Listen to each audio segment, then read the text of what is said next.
want some, get some, bad enough, take some. Hello, welcome to episode 80 of Fang of the Bang with Gangrel, myself. That's me, Gangrel. Nikki B over there, right there. Raymond over in this dark, mysterious corner. Hopefully, I don't know what's going on today, but he's over there in that corner. How are you, Miss Nikki? I'm doing great. How are you? I'm good. When's the last time I saw you? I don't even know when the last time in here. My mind's so crazy. We were just in here. Monday. Right? We were just last Monday. Well, Sunday, Thursday, Friday. Monday. I seen you Monday, but I'm since the podcast. Thursday. Since we were, I'm so, last Thursday. Oh my goodness, I'm so confused. That alpha brain's not working today. Did you do any shows this weekend? Did you go anywhere? Did you watch any shows? Participate? Collect shows ring this gear, weekend. We had Bash. Oh, that's right. You and Kelly put a picture up that caused a stir. That's right. Okay, yeah. So the Bash. Yeah, that's right. Now it's coming to me. Now I'm back on page and I know where I'm at. You and Kelly. Apparently, the rumors are that you two called each other and coordinated how to dress too. You were both gonna wear black. This and that. See, that's how rumors spread. No. I know you didn't say that. She didn't say that, but I've heard that. You see how the wrestling world and the gossip is. Someone's actually saying that. Yeah. Well, just it's FYI. Brewery buzz. It's the brewery buzz. Literally, if you were black at any time, there is a 98% chance that you'll match me. And guarantee. Myself as well. If you ever were black, 98% chance we will match. That's why she's Nikki B. B for black. Oh, black wait. Bird, what black colors bird. am I wearing today? Black on black. Back in black. Sag. I bet you know I'm glad to be back. And yeah. Cutting loose from the noose. Keeping me hanging around and out. You don't know nothing about that. All right. So how was that show? All right. So let's rewind it back. Brewery. It was CCW, Unbranded Brewery. Yes. I heard it was their largest crowd to date. It was pretty big, yes. Everyone they had a was few VIP engaged. packages in there, so some people. I heard some of the Marlins people were in there, not the baseball players, but the organization. I heard it was different things, so I heard it was really good. So was it? Yeah, it was good. Tell us about it. Tell us the hype. Really, really good crowd. There was a 30-man Royal Rumble, so there was a lot Who going won that, on. TQ or PQ or QT. QT Marshall. QT Marshall. Yeah, Alex was in there too. Domino, the last three standing. Chamberlain. Chamberlain. Yeah, Chamberlain. Alex Chamberlain. All right. Who was the surprise? QT Marshall. Yes. Any other surprises? I heard one surprise, but they niched it last second. It was gonna be Billy the Marlin. Oh, I love Billy the Marlin. That would have been as bad as Jeffrey the Giraffe. You ever seen that when I went viral with Jeffrey the Giraffe? You remember that, Raymond? Yeah. I think so. They got like 1 million views in a few hours, and then it had like ultimately like in the millions and millions of views. Like, you ever seen that? I think. And it was Alex Chamberlain that talked me into it because I wasn't gonna do it. So I was doing a signing at one of these super cons or whatever they're called here. The one Alex used to work for him, and Broder, they had it. So Comic-Con? And they would do the it was a Comic Con, but here in Florida, but I forget, it was Florida Con or Florida Super Con or something it was called. And then but they would have the shows. What's that cross-dressing, not cross-dressing, cosplaying. I'm sorry. I don't know. So I'm sorry. Cosplay, but what is it called? The cosplay shows here that started. The one that Lou always tries to take credit for, but Lou didn't start. Lou tried to run one show and it didn't go so well. But whatever. So the cosplay where people will be like, that was funny. I don't flip it know. They'll be like Captain America or Star Trek guys or something. I don't know. Cosplay, whatever. Cosplay. Yeah, cosplay. So Alpha Brain is not working today. And you know what? I'm really distracted. You know why I'm distracted? So last night, see, now I have to go back and come back to this to the cosplay. Instead of class, which you didn't make it because you got tied up or something, they had us go to see a screening of the Iron Claw movie with about the Von Erichs, right? So it was cool. I don't know if I can talk about it because you made me paranoid. I was going to talk about it. You said, you can't talk about that because it was private screening or something. What are the rules on that? What's the etiquette?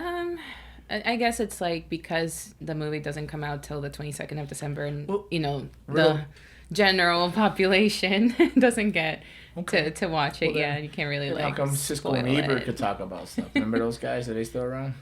I mean, they'll talk about Are they still around? I don't know. Oh, okay. But Rotten Tomatoes, this and that, where they just put thumbs up, thumbs down, or it's 20 Rotten Tomatoes or 5. Right. How's that go? You know anything about that? They like watch it and then they just give their like rating based on things that they look for and like the type of movie that it is or something, but they don't really give you too much of like the details of the movie, I don't think. So we got to go and see it, and I was kind of excited because I thought like, oh, get to see Brady Pierce play Michael Hayes and stuff. Yeah. So all of that was kind of a blur, which they didn't really explain the Freebird's story and the history. And me as a wrestler coming up in wrestling was probably more drawn to that, but ultimately, it's the Iron Claw. It's about the Von Erichs themselves and their family, their history, and the supposed curse or whatever. So, I don't want to give anything away. It's heavily, it's a little bit of a depressing movie. So if you're expecting to go there to be happy, you might get a few laughs here and there from some one-liners, but it's pretty depressing. I'm not sure.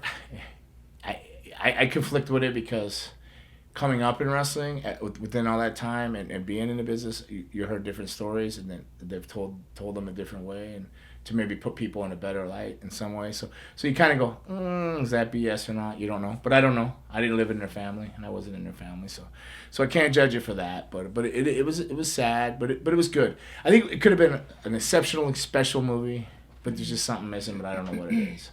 I don't know if it's just maybe me thinking I know the history better than they know their own history, or then they told it, or whatever. But it was still a good movie. It was like a little bit over 2 hours, maybe 2 hours or 15 minutes, or 2 hours or something. But it wasn't a bad 2 hours, and it kept your attention. It was a good movie. But all in all, being said, I get home. So it's already late. I've already missed the AEW Dynamite, which I never watch anyways, but I can usually catch the last match of AEW Dynamite if I leave class a little bit early. So I missed that, and I wanted to see Edge and Christian do their thing on AEW. So, oh my goodness, is that Jeffrey the Giraffe? Where was he even going with things? You're going to have to take me back full circle again, because now we put that up there. Look how fat Raymond, we both have ADD. You can't do this to us. All right. So I literally saw the corner of my eye, and I'm like, oh, what is that? Well, hold that thought. Where were we at? Let me explain. So where were we at? You got home last night, last match of and why I'm so tired. So I'm going to tell you why I'm so tired. Okay. So I get home. I watch Edge and Christian's match. And then my DVR cuts off, so they run over time. So Christian's about to stomp Edge's head on the belt and break his neck or something, and it cuts off. I go, what? So I had to wait and find out that he actually just stomped his head and whatever. But that was an interesting match. But basically, I get to bed about midnight, but I can't fall asleep. I don't know if it was me not being able to see the exact finish if Christian stomped Edge's head, or was it the Von Erich movie and some of the disturbing things and the sadness about it, or whatever. But then 1 a.m. the fire alarms just start going off for like an hour. You gotta go to the stairways, fuck the elevator, or whatever. Right? You know, that happened to me on Sunday. The dog is just going. The dog is selling. The dog's upset, like going, like shut these alarms off, because nobody left their apartment. I'm convinced if the place where I live is truly on fire, everybody's gonna die. If it catches on fire at 1 a.m, everybody's gonna die, because nobody's getting up and listening to these fire alarms. No. And they went off to like, what time I say started about 1, right? Mm-hmm. To like 2 o'clock, and then they spend 15 more minutes saying it is good now, or safe, or whatever, with another alarm. But it was still going off. So to about 2:30, so then I ended up getting up at like 5 this morning. So that's probably why I'm so scatterminded and everything. So back to explaining why I'm so tired. How did we get to the cosplay thing? Or I know it started out cross-dressing, but I meant cosplay. But how did we get to that? I had mentioned Alex, and then from there you were going to tell a story, because he was the one that brought you to. So they wanted to. I got it. I'm back on page. I'm back. I'm sorry. So we're talking about Billy the Fish or whatever. The Marlin. Billy the Marlin, right? So Billy the Marlin. So that reminded me of this, which Raymond pulled up. Look at that gut on me. Why'd you freeze it on my belly? You freeze it on both me and Jimmy Janetti's guts. You found the most unflattering spots of us. We actually talked about this in class. Some people will purposely make you look bad. Look, then there's Caleb from TNA or whatever he's called now. Caleb Conley there. He's a good guy too. Oh, I see the giraffe. I don't know if he's either playing Han Solo or what he's doing. I don't know. But there's Jeffrey the Giraffe. So if Billy Marlin would have ran in, that reminded me of this. So So I was doing the signing there, and they go, "Oh, can you do the show, the super cosplay, whatever it's called, what is it? Cosplay wrestling, I think that's what it's called, cosplay wrestling." Yeah. And I go, "No, I don't want to." But Alex is like, Alex is like, "Go on, only you could pull this off." So they wanted me to wrestle. The giraffe comes in. You gotta rewind that. I gotta take it back to it. The giraffe comes in. He choke slams Caleb, which if I was Caleb, I would have never done that. But whatever. The giraffes eliminate some people. And I see this giraffe, and I don't know what to do. So I'm not going to. And Alex convinced me, "You're the only one who can pull it off. You got to do it in your words or whatever." So I don't know what to do. So what basically the gist of things is Toys R Us just went out of business. They just closed. So Jeffrey's a homeless mofo right now. Jeffrey ain't got no job. He's like trying to take our $5 and our free beer and a hot dog we get for wrestling or whatever we get on independent. Jeffrey's out there like trying to move in our territory, right? So he comes in there, bum, bum, bum. So what I do is I see a guy in the audience. I ask for his phone. I get his phone, and I look like I'm calling and making an order, right? So, and Toys R Us just went out of business. So Jimmy Genetti's dressed as a FedEx delivery guy, right? So he comes. So obviously I call FedEx. So what I did is I put an Amazon Prime order in, so which ultimately was the ones that the destruction of Toys R Us, Amazon Prime, right? Amazon. Yeah. So the package comes, it delivers to me. You see, I'll tap Jeffrey, or I wait for Jeffrey to turn around on the shoulder. So I get the FedEx package from Jimmy Genetti. "Hello, Jimmy," and then he looks good in purple. And then when he turns around, I take the package, and I get a full swing. I said, "Come on, you big giraffe," and I go, "Amazon Prime, bitch!" Wow! Knock him over the thing. And sad enough, people actually cheered poor Jeffrey getting knocked out. But that went viral, and it was so weird. And he's so cute though. But Alex told me, he goes, "If you do it right, I think it could go viral." Alex kind of knew, so he was on point with that Chamberlain. So he knows some things here and there when it comes to the weird world of cosplay. And but so that Billy the Marlin, that's how I got so all over the place. This is wasted 15 minutes of y'all's life out there. I'm sorry, and mine. I waste my life every day though. Oh my God! Staring into a cup of coffee, going, "What am I doing here? Why am I still alive? How am I doing this? What's my next step? What's my next breath? Just get your feet moving." I was one of those mornings. But yeah, it was different. I'm not a huge fan of cosplay wrestling and stuff like that. But if I was to sit and be honest with myself, I wrestle as a vampire from Lost Boys. I'm really not as good looking as Kiefer Sutherland or as lean or anything, but the idea was like Kiefer and Lost Boys. But I joke and say it all the time. I didn't think my characters that well because I got fatter, and then balder and older. Vampires don't get any of that. When you turn a vampire, you stay the way you look. So fortunately. Truth be told, I was heavy when I started the vampire thing anyway, so I guess I stayed where I'm at. But I must have got some really good blood for a while when I dropped down to 228. Some gangster leaner blood or something. But okay, whatever. All over the place. I'm telling you. All right. So, it's okay. You're saying you're a vampire. I'm like, you got to dial me back in. You got to dial me back in. What was I this weekend?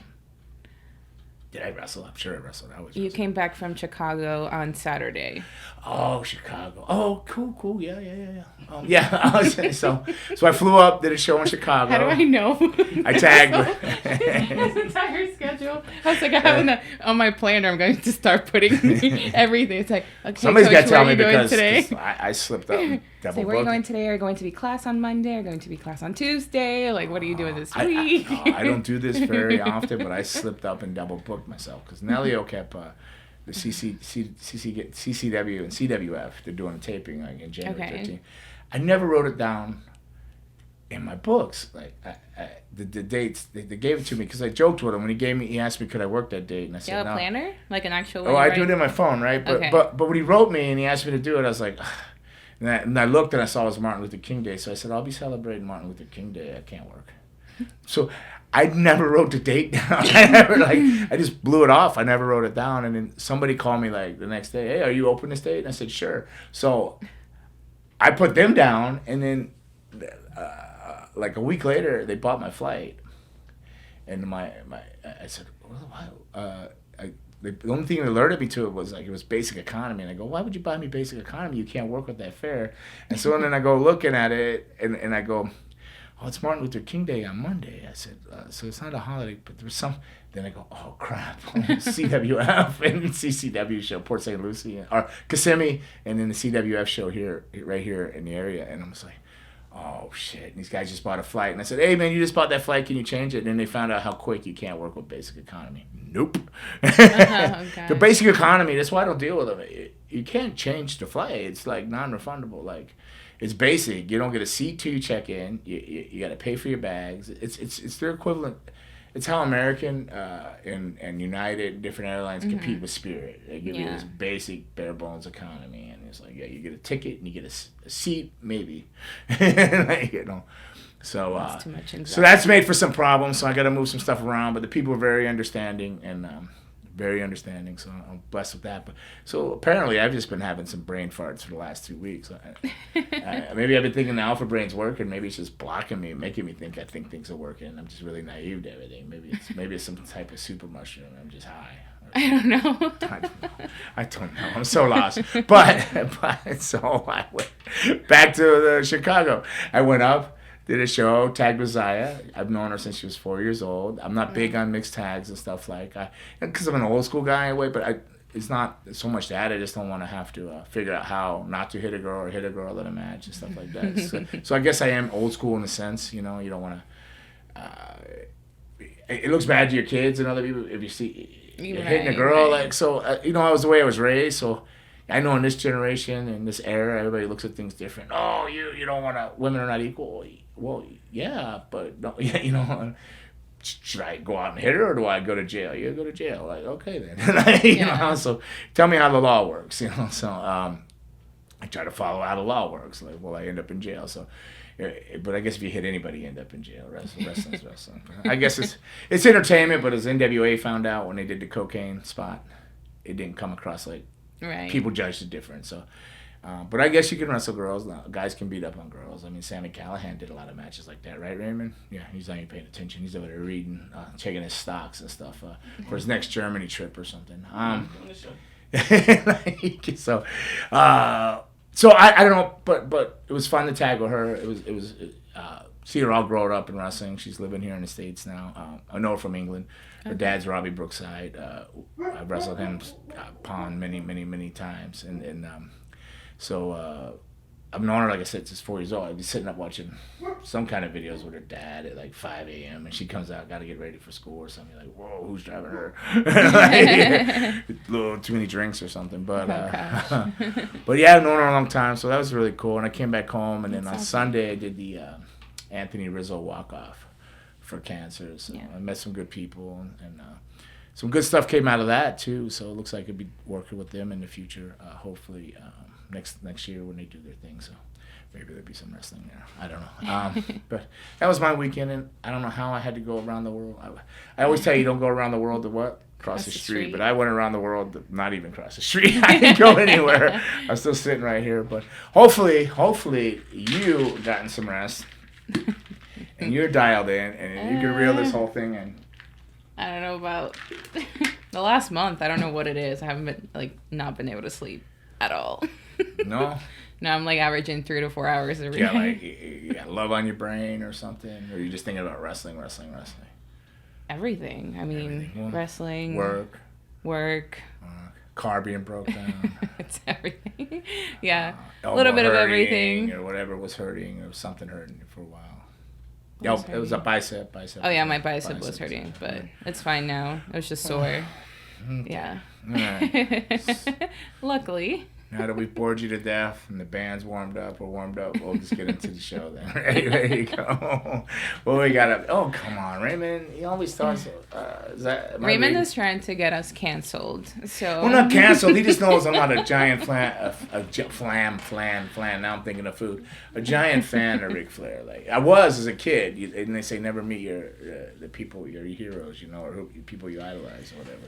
He's a prime example of that. But what do we got going on here? Ric Flair's AEW run. Go ahead. Could there be some tension between Ric Flair and Tony Khan in a segment that is expected to be edited out? Flair invited women ages 18 to 28 in the audience to meet him in his hotel room. Excluding boyfriends or husbands, he has drawn criticism and raised concerns about his conduct. After receiving backlash, Flair went on Twitter and stated, so this is his tweet, I am so tired of hearing all this negativity. I don't need to work. I don't need the money. Can't I simply enjoy being by my dear friend Sting's side for the next few months without so much hatred? I know I'm old, but that doesn't mean I can't enjoy life. I have earned the right to do whatever I want, and I'm exactly where I want to be. I appreciate everything Tony Khan, but I'm more than willing to walk away if I'm embarrassing you and your company. All I can say is I'm sorry. And that was Ric Flair via Twitter. I'm not even, I don't even necessarily like the guy, but I don't think he had to say anything. He didn't do anything. He was just doing a promo from, it's the stuff he's always said his whole life. Right? That's his gimmick. That's a promo. That's a Ric Flair, like, wheeling, dealing, limousine riding, jet flying, kiss stealing, whatever, wheeling, dealing, son of a gun. Well, it's all just Ric Flair being Ric Flair. I mean, maybe, if anything, they should say, oh, come on, a 75-year-old dude saying that, But I'm probably at 75 going to be going, want some, get some, bad enough, take some, banging and banging, 24/7, all in, can't stop, won't stop, I mean, I'm probably going to be saying the same thing. That's what you do for years, throughout the years. It's your character. He's doing character stuff. I don't know why he felt that he... I can see that the pressure of the world, like... Ric Flair has actually tried to apologize, sort of, kind of. He's telling you, I'll just leave and quit, but I don't want to embarrass you. There's a lot of, like, mixed things in there that to me, but I don't think he had to say anything. I mean, I don't necessarily like him so much, but I don't think he has to say anything. He was just doing a promo. I mean, I just don't think people in AEW really want him there. Maybe it's because of the dark side of the ring. And he got all that negative publicity for helicopter and his cock the thing around. Raymond doesn't beep any of this. That's probably why we don't get on. They probably get in trouble. Like, I gotta stop cussing. But when he got a lot of heat for the stewardess and stuff, and I don't know. I wasn't there. I didn't see that part. But I'm just not a giant fan of any of that towards women that don't really want that. I mean, if you're behind closed doors, that's what they want, or this, but. Clearly, there was a case of not wanting that, and you're at work, and you're flying, and you're representing the company. So maybe it's because of that. And I think there was some kind and he says he doesn't need the money or this and this and that, but yet he's apologizing, but he'll say he'll walk away. But why apologize if you don't need the money? I don't know. There's a lot of mixed things in there to me. But I don't think he had to say anything. He was just Ric Flair being Ric Flair. I don't think he did anything wrong there. But I guess if you look at he's just doing an 80s or 90s promo. If you different crowd. Think about the dark side of the ring, then yes, maybe he's insulting people because they feel like, how can, it's a cancel culture a bit, right? So, like, people should be held accountable. You should be. If you've done something wrong and if you've assaulted a woman or robbed a bank or kicked a dog or anything, you should be held accountable. Whatever.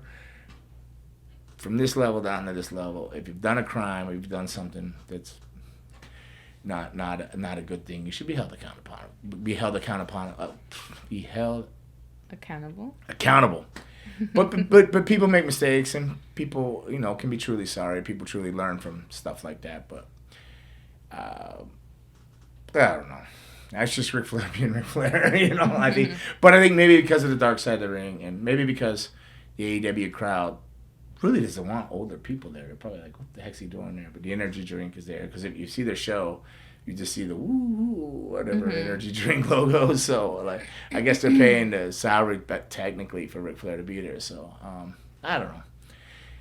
I know I feel like I'm rambling, but I don't even know what to say about it. I think it's just Ric Flair being Ric Flair. But if the people are upset, I think it's because of his history that was brought to light with the dark side of the rings and different things in the past. I can see that. We're response to that, during a recent interview with the New York Post, Tony Khan stated, "We're not paying Ric Flair. Ric Flair is essentially paying us. We're getting paid by Woo Energy for all his appearances, so we're collecting revenue from them." So question for you is, do you think Tony Khan disclosing the unique aspects of Flair's current deal was done strategically? Is Tony possibly trying to distance himself from Ric Flair and his past and present controversy? No, I don't know. I'm not in the office. I don't know how he thinks. I'm not partying with them. I'm not booking with them. I'm not riding with them or anything. So I have no idea. I think Raymond should have gave me a heads up. I wouldn't have drifted right into this next thing because that's what I'm talking about, the energy drink. I think maybe he wants to make it clear. Maybe in a sense he wants to make it clear, like, hey, I didn't bring an old guy in to pay him, the energy drink is paying us, but ultimately you're advertising their energy drink, so somebody would have to, it's, I don't know. He's distancing himself. Maybe in his mind he's leaving a fail safe in there. I don't know how Tony Khan thinks. He's very. You think it's like a publicity stunt? No. Because I'm like. No, I just think. I think that's not a great way to approach it. I think if Ric Flair's iconic, and I mean, I don't think Tony Khan's distancing himself. Tony Khan's the one that didn't bring him in when the Dark Side of the Ring came out. So like, he was gonna use him and then ghosted him. So it's just all very bizarre. Like, you're evil, bad, I can't bring you in, and then you're all forgiven next, and then so maybe that's what the people are going back to too. They remember that him not using him, and not because he was coming in originally, and then when that Dark Side of the Ring thing came out, I believe they canceled all. They stopped all like whatever negotiations of bringing him in. But then now he did, so maybe people they haven't forgot that, like I did. I forgot that until we're reading this and trying to think about it. But again, I'm not in that office. I don't know how to think.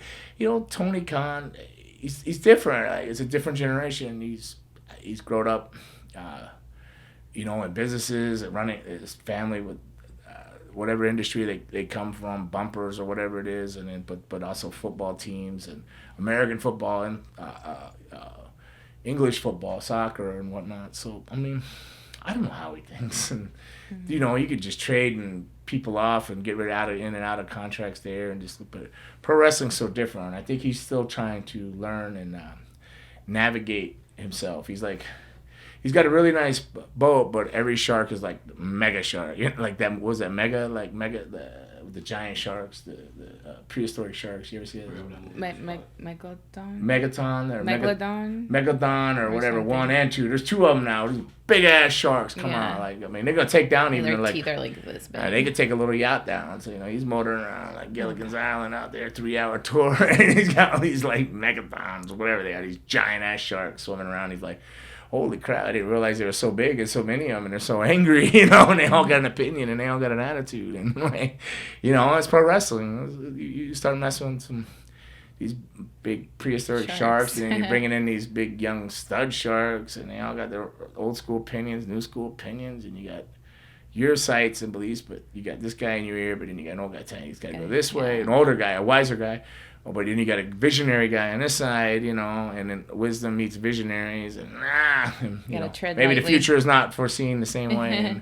And Tony's just trying not to get sunk in that like crazy environment. But he's learning it. He's got to navigate it, and hopefully he pulls through, because we'd love to constantly see AEW on TV, and with more wrestling, more wrestling is the better for all of us in wrestling.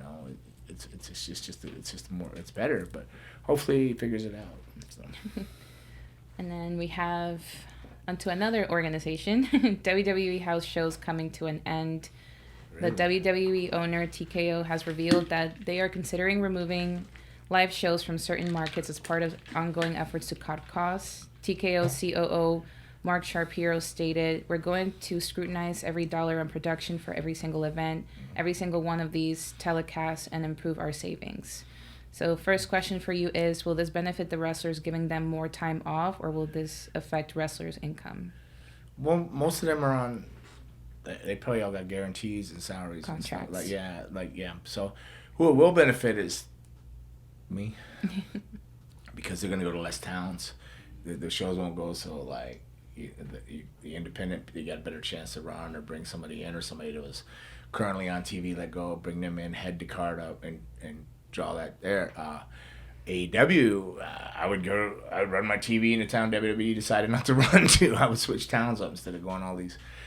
I got to switch their towns. I know they got contract deals so much in advance for buildings, but I would look into to see what areas they weren't going to run a live show in, and I'd probably think about running my TV there where they're hungry for wrestling, or wrestling was taken away from them. They might have a bit more of a chip on their shoulder and come out and check wrestling That's out. True. So, I mean, didn't think about that. Yeah, but that's how I would look at it. But I know it definitely benefits probably independent wrestling, because there's more markets for them to run more shows there. So WWE's, and they only come to Minneapolis, but they don't go to whatever part of Minnesota over here.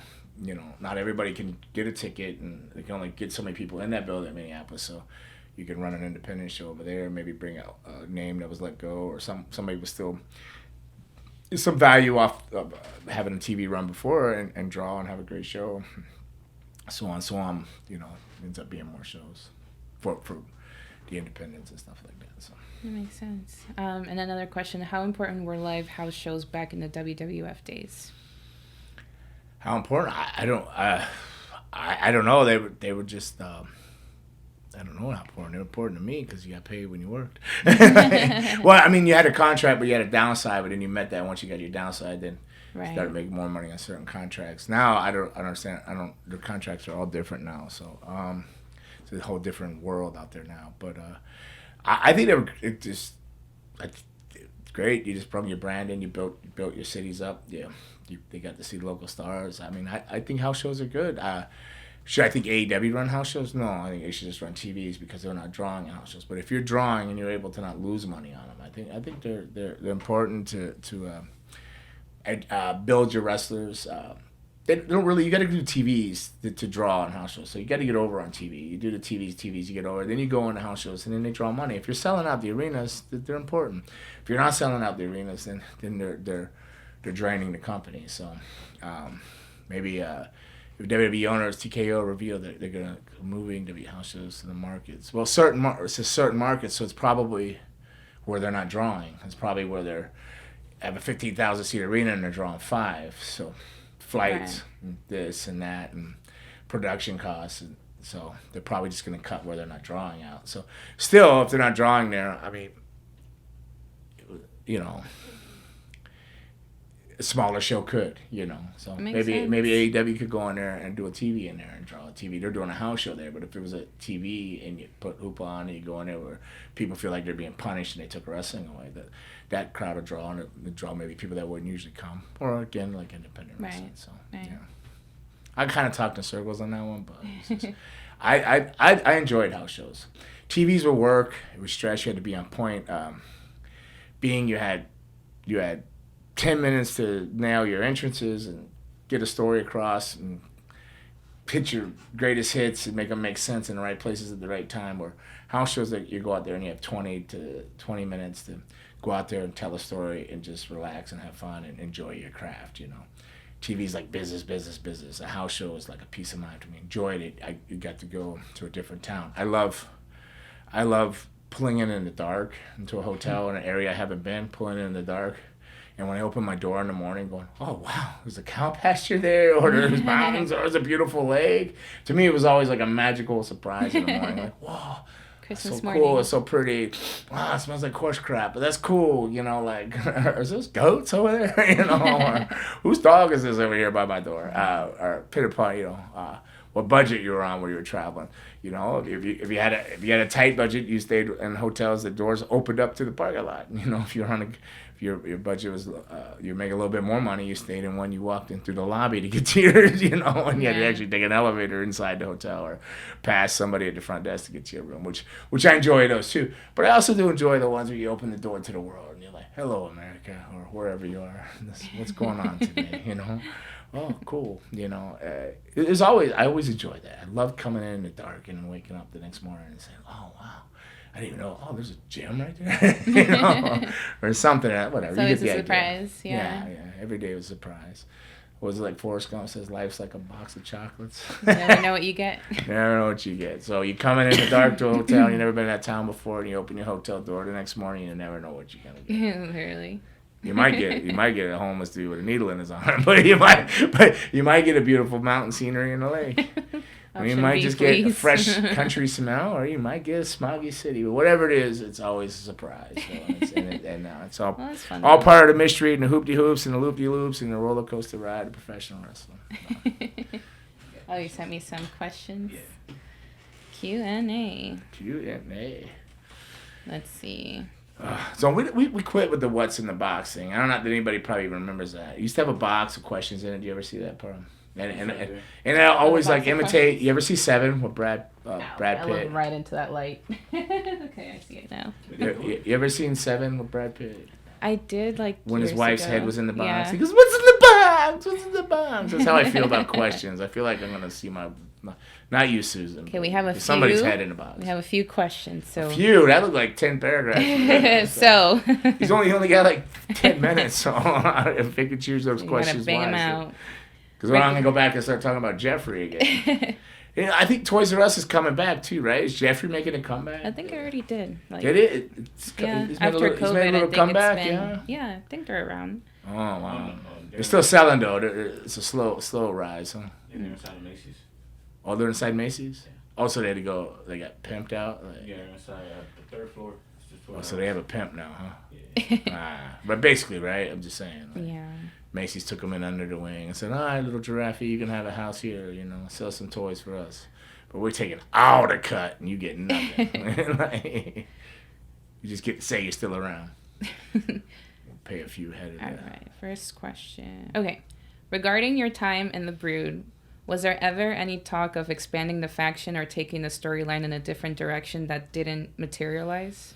Nobody even knew what the Brood was in the first place. So, I mean, you would hear things like, "Oh, is Gangrel and Edge from the same village, and is Christian Edge's brother, and why is he with Gangrel, and then why are they together?" Why? It was never explained. I imagine myself and Adam and Christian probably, but Adam we probably had our own ideas where we would have liked to have done some things, but no, we didn't know anything. It was just like, I don't even think we were really supposed to get over or anything like that. I mean, I don't know how they wouldn't expect that though when they give you such a dope entrance, such a cool entrance, and the music's so cool. So but it did. And then we went over this a bunch of times where they consumed us up in the ministry and then broke apart. But no. If they did, they were in their talks and their meetings and their behind closed doors, but none with me. Yeah. Can you talk about any behind-the-scenes collaborations or friendships that significantly impacted your career but may not be widely known to the public? What does that mean?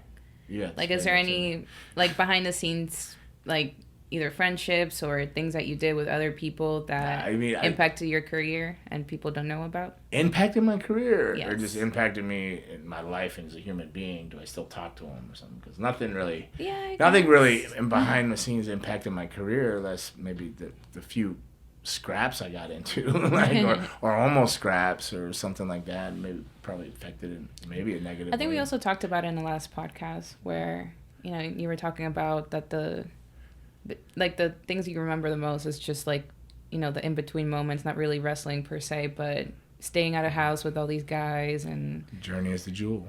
Yeah, the so journey stuff is like the that, jewel. I would say. Yeah. No, I mean, I don't know if it impacted my career, or infected it, or affected it, or whatever. Or ghosts showing up in your room. Anything, but I mean, I still talk to people, I still talk to Godfather, Papa. He's a great human being. He's so down to earth and humble. He's done a lot of amazing things in pro wrestling, from Papa Shango, Godfather, to Kama, to whatever. But he's now he has his own. I think he has his own weed strand, and he's a weed thing.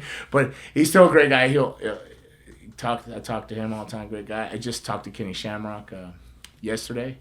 I was at the doctor's office with a mutual guy that we knew. I was in there getting PT, and he goes, "Oh, do you know Kenny?" Yeah, and someone was talking to Kenny, so I don't talk to him regularly, but reconnected. And I talked to Adam via text, Edge here and there, but and there's I'm just going on and on. I still talk to people, but I don't know that anybody. I guess if anybody, what was the word again? Impacted my career. It would have been Eddie Guerrero and Chris Benoit. Or it could have been the people that trained me, of course, obviously Boris Malenko and Rusty Brooks, or the Hearts in Calgary, where they embedded a certain style of wrestling and survival modes in you and stuff. Like, they gave me the skills. Malenko and Rusty gave me the foundation and how to do all these moves. Calgary gave me the killer instinct to win, where, and destroy with these moves, with intent and purpose, and a style to it. But when I traveled with Benoit and Guerrero, they broke down the wrestling business every day. I drove most of the time, and they would break down the minute they walked into a venue, from clock starts the minute they walk in. from people's views, how they looked, how they greeted you, the things, the whole day, things I never looked at, and then matches. I would listen to them break down these matches and how they saw it going or what their opinion of it was, and this and this and that, and it was very educational. That the time I was riding with them and staying with them, I would. They made more money than me. Like I was joking about hotel rooms, the doors open to the outside. That was my budget. They had the Marriott or the Four Seasons, whatever budget where your doors were inside. They opened up to a nice lobby, a courtyard or whatever, or pool inside the place. So I could afford to stay. So I had to rotate, which is I didn't like sharing rooms. I had to share rooms, and they didn't like it either, but they wanted me to stay with them. So I would one night stay with Chris, one night stay with Eddie, one night with Chris and Eddie. But they just really gave right. They put me right on the right track.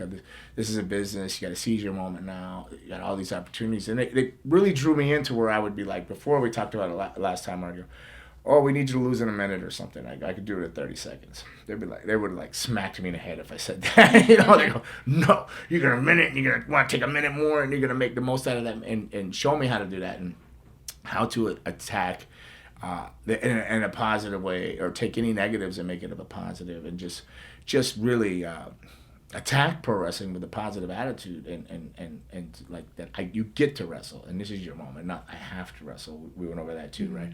So they instilled a lot of that, and then unfortunately, as that happened and it was moving forward, that's when I broke my neck, and then I was out a year, and then I got let go, but I went on a path, but I applied it through other things in Europe, 18 years, so I constantly stayed working, and I work, every weekend. I'm blessed. A lot of people joke and they say I'm one of the hardest working guys in wrestling. And I don't think so at all. I think I'm one of the most blessed guys in wrestling, and I think it's super great. I get to do what I love. You know what I mean? So it's not a labor or anything. Maybe my body hurts a little bit. Maybe I got a Jimmy leg that kicks out to the right, but those guys impacted me in that sense, in that way. And then there was something else. I don't know. There was something that was on my mind. I just got lost. That I was gonna say, but it's gone now. Was it the Luna, black and white?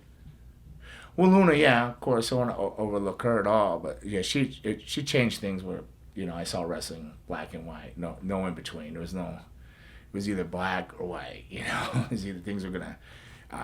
You just saw it in a business sense or whatever. You just saw it. There was no in betweens. No. Oh, maybe. What if this gray area? It was black and white, and that helped me approach it too.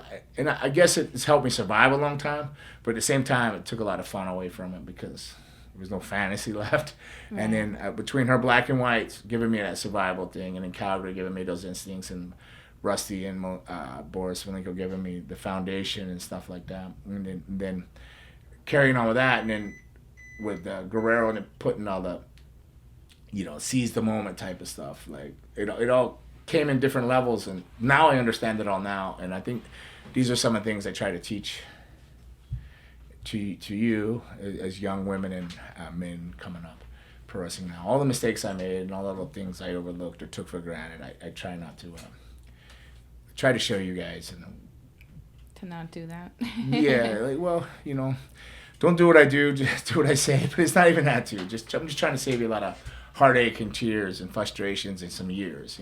Trying to cut some of the years off, trying to get to where you want to go. It's weird because in the Attitude Era, if you think about it, a lot of those guys have wrestled 20 years, and everybody was like on point and at timing. It's because they had so many years in wrestling with different people and territories and stuff. Where now it's like 2 years and you could be in WWE and you can't learn in 2 years what somebody learned in 20, working great people around the world and and stuff like that. So and talented and different wrestlers. So it's a quicker process now. So right. so all the things I experienced, I try to short track you to save you guys some years of heartache and pain and frustrations, and try to have you as prepared as you can be if you do get that 2-year break or that 5-year break. You'll be a little bit more set up and prepared to survive. Makes sense. We all appreciate it. That was some rambling too. No, that's okay. Because I'm telling you, the alpha brain is not working today. That's good. Yeah, I like that. We do have time for one more question. Yeah, how do you know that? Did he just text you that and said, hey, you have time? Or you got time? No, I'm looking at it. You got time. Well, for one more question. So I'll pick this one, which is the last one you sent me. You've seen many eras of wrestling. How do you think the role and portrayal of characters like yours have changed in the industry over time? Do I know? Basically, Why like is this how so complicated stuff today? Like, why is this so complicated? To Give put to it me in other layman's. words. Yeah. Give it to me in my lane. So there's been a lot of changes in wrestling. How do you think that the way that people portray their gimmick has changed over the years, and how has it basically characters changed the industry? All right. All right. So you got let's take an Orange Cassidy, right? Orange Cassidy, the guy that kicks. Yeah. All right. So when he started, like a lot of the older guys were super upset. Like, oh yeah, like I was gonna have a match with him, and I'm not even gonna say some of the people's names. They were calling me up like, oh, you need to just destroy this guy, beat this guy up, blah blah blah blah blah. I'm like, for what? Like I'm thinking he's just making a mockery of wrestling. And maybe he is a little bit, in their eyes, and I get their point. But at the same time, I know they looked at me the same way when I started wrestling as a vampire. You know what I mean? And that might explain some of the hoofings I was taking as a kid. I'm like, what the heck is going on here? And so I don't look at that. I just think things evolve and change, and how people see things. Like, so I watched horror movies, this and that, and I came up with a vampire character, and that it was just being in the right place at the right time kind of thing. How it happened in Puerto Rico. I've explained it on here in past episodes. Mm-hmm. So the characters in essence. So between the Orange Cassidy thing and me, for a while, I think characters disappeared. Everybody was a stereotype of whatever WWE was putting out. When there was no more WCW, it was just WWE and the power plant. Everybody was the same. Much like the women's wrestling there now, still coming out of there. When you watch NXT, I'm not knocking it or anything, but the matches are the same. They just do the same stuff, the same moves, the same cutoff spots, same type of kicks, the same type of dives. There's no creativity to it. It's just the same. It's the same. And there was no characters, but all the wrestling was like that for a while when it was just WWE. And then they were just turning out people from the power plant, who they hired. Everybody had short trunks, short hair. I mean, for a while there, I don't think anybody had tattoos. It was just everybody was the same, and characters kind of went away, and individualities. I think you need to have character. People have to express themselves. If you can express and be who you are, it's gonna come around. So now that disappeared, but with AEW, it's opened the door for people to be more creative with their own creativity and stuff. So you got characters like Orange Cassidy coming back. Are they good? Are they bad? I don't know. It's to each your own. You're going to be a fan of it. Maybe not everybody liked Mankind, but some people like Dude Love. Maybe they didn't like Mankind or Dude Love, but they liked Cactus Jack. You know what I mean? So everybody loves like Raymond, the Undertaker, but did they like the American Badass? I don't know.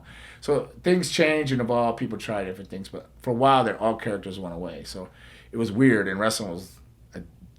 I kind of just quit watching it totally then when characters went away. I'm character driven. I like to see character. I like to see people putting who they are inside of their individuality and stuff like that. So it kind of just disappeared, but AEW has opened the door and a lot of that's come back. And WWE, I think with AEW coming back, has gone to more. They got had the Viking Raiders, and they got different characters now coming back.